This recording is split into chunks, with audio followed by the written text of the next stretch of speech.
안녕하세요. 제주도 남자 써니입니다. 오랜만에 영상을 올리게 됐네요. 오늘은 우리가 건축업자를 선정할 때 피해야 할 사람에 대해서 말씀드려 볼게요. 이거는 제 주관적인 생각이니까 여러분들은 참고만 하시면 됩니다. 건축업자를 선정할 때 피해야 할 사람, 제가 생각하기에 첫 번째는 나와 잘 아는 사람입니다. 나와 잘 아는 사람을 피해야 되는 이유는 첫 번째는 여러분 이 대부분의 사기는 아는 사람에게 당합니다. 요즘이야 보이스피싱, 문자 스매싱 뭐 이런 것들이 등장해서 비대면 사기가 많아졌지만 실제 그 면대면 사기, 페이스 투 페이스 사기에서는 대부분 모르는 사람보다는 아는 사람에게 우리가 사기를 많이 당해요.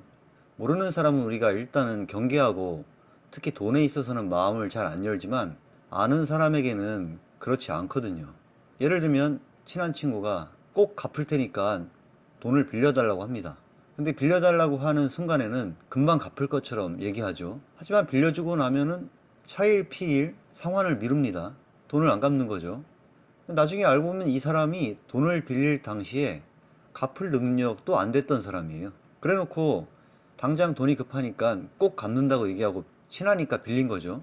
우리는 이렇게 돈을 빌려준 게 뭐 이게 무슨 사기냐라고 생각할 수 있겠지만 갚을 능력도 없으면서 갚는다고 거짓말을 하고 돈을 꿔가는 것. 이게 분명한 사기입니다. 뭐 TV 연예인들 보면은 이런 사기 당하는 경우 상당히 많죠. 제 주위에서는 아는 사람에게 건축을 맡겼다가 사기당하는 경우를 뭐 종종 봤습니다. 두 번째로 이 아는 사람에게는 내 요구를 확실히 말하기가 어렵습니다. 나와 친한 사람, 예를 들면은 뭐 사촌, 친척, 또 친구, 친구의 아버지, 친구의 동생, 뭐 이런 잘 아는 사람에게 내가 냉정하게 내 요구를 확실하게 말하는 게 쉽지가 않아요. 예를 들면 이런 자재를 왜 쓰냐? 나는 처음에 계약할 때 이런 자재를 쓰기로 하고 계약한 게 아니다. 더 좋은 자재를 써달라. 일은 왜 이렇게 하냐? 오전에는 3시간은 기본적으로 일을 해야 되는데 일도 안 하고 일꾼을 이렇게 놀리면 되겠느냐? 자, 이런 요구를 친한 사람에게 할 수 있을까요? 어렵습니다, 여러분. 그러다 보면 이것이 쌓이고 쌓이다 보면 점점 감정이 상하고 트러블이 생기고 비용은 비용대로 나가고 일은 제대로 안 되고 이런 경우가 비일비재합니다. 그리고 또 이 나와 잘 아는 사람이라고 해서 자기가 손해를 보면서 나를 위해서 희생을 해주진 않아요. 이게 우리가 아는 사람에게 건축을 맡길 때 가장 많이 착각하는 부분이에요. 나야 내 돈 써서 집을 짓는 거지만 그 사람에게는 그게 자기 생계고 중요한 돈벌이거든요. 근데 우리가 아는 사람에게 건축을 맡길 때에는 마치 이 사람이 뭐 나를 위해서 모든 걸 희생하고 되도록이면 내 입장에서 생각해 줄 거라고 대부분 착각을 하거든요. 제가 이 아는 사람에게 또는 아는 사람의 아는 사람에게 친한 사람에게 건축을 맡겼다가 막심한 손해를 보거나 사기를 당하는 경우를 한두 번 본 게 아닙니다. 이 집을 자주 짓다 보면은 그런 사례들을 많이 접하게 돼요.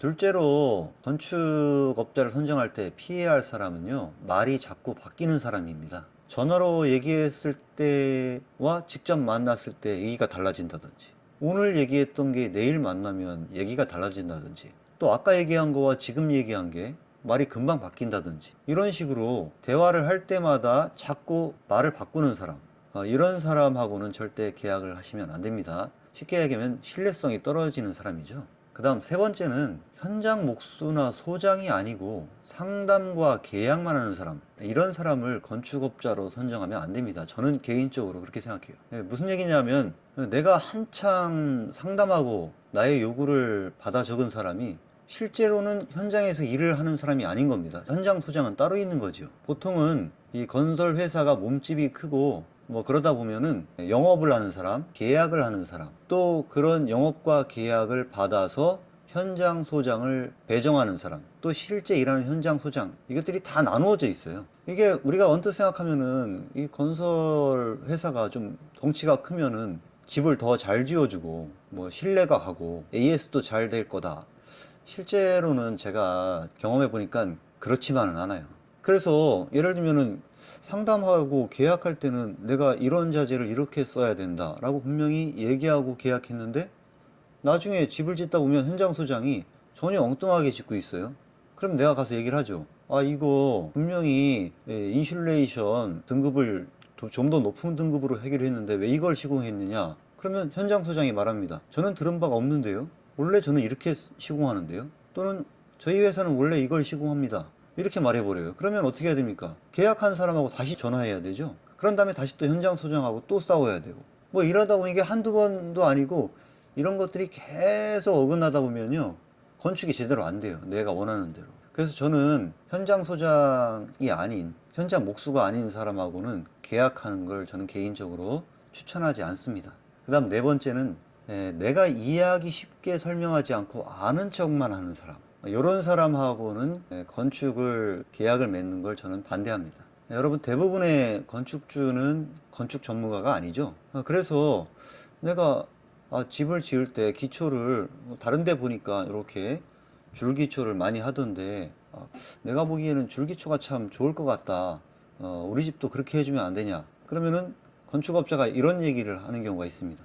아, 그건 몰라서 하는 소리입니다. 뭐 우리나라 여건에는 통기초를 해야 되고 줄기초를 해봤자 재료비만 많이 들고 뭐 별로 좋은 것도 없습니다. 그러면서 얼렁뚱땅 나를 모르는 사람 취급하고 자세하게 왜 그런지 설명을 잘 안 해주려고 해요. 아니다, 내가 알아보기에는 그런 게 아니다. 이렇게 하면 그거는 모르셔서 하는 말씀이에요. 저희는 그렇게 시공 안 해요. 이렇게 말해버리고 말아요. 이렇게 내가 아무리 모른다 그래도 나에게 자세히 설명해주고 친절하게 그러십니까? 그럼 한번 알아보겠습니다. 뭐 이렇게 얘기하지 않고 나를 모르는 사람 취급하고 자기가 마치 모든 걸 다 아는 전문가인 양 아는 척하는 사람, 이런 사람하고는 절대 건축 계약을 하지 마세요. 그 다음 이 건축 계약을 할 때 피해야 할 사람, 마지막은 나와 성격이 안 맞는 사람입니다. 이게 얘기를 하다 보면 왠지 나랑 성격이 안 맞는 사람이 있어요. 이상하게 안 맞는 거죠. 이거는 뭐 단순히 건축업자를 선정할 때뿐이 아니라 직장 생활을 하거나 뭐 또는 인간관계를 맺을 때도 그런 게 있죠. 왠지 나랑 안 맞는 사람, 좀 찜찜한 사람, 이런 사람하고는 건축 계약을 하지 마세요. 당연한 거죠. 이런 사람에게 건축을 맡겼다가는 건축하는 내내 찜찜하고 기분이 안 좋습니다. 왜냐하면 나랑 성격이 안 맞으니까 계속 트러블이 일어나겠죠. 그래서 나와 성격이 안 맞는 사람하고는 가급적 건축 계약을 하지 마세요. 자, 이상으로 건축업자를 선정할 때 피해야 할 사람에 대해서 제 개인적인 생각을 말씀드렸습니다. 감사합니다.